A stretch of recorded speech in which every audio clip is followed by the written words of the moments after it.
Now we are taking you inside the AI-171 cockpit. What really happened? What happened in those 30 seconds? The pilots realized that the fuel cutoff switches had transitioned from run to cutoff. The engine shut down mid-flight. That is something that had happened. Why did you cut off the engine fuel switches is something that the pilot had asked.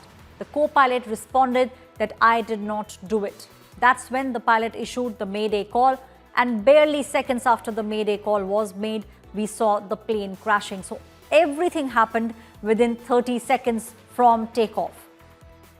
At the moment, this is what the investigation report is pointing towards. 171 crash report.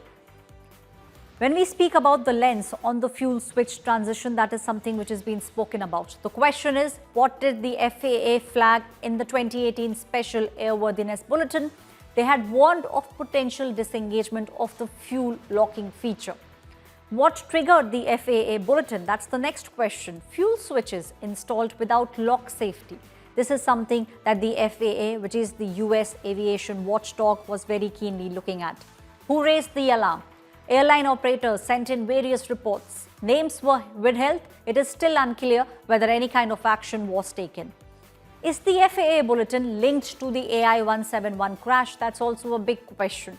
There is a possibility of a known 2018 issue resurfacing in AI-171 cockpit. So that is also something which very keenly is being looked at. The full investigative report will be out in the next 7 to 8 months. But at the moment, questions are being asked from what we are understanding, and this is what the initial report is pointing towards.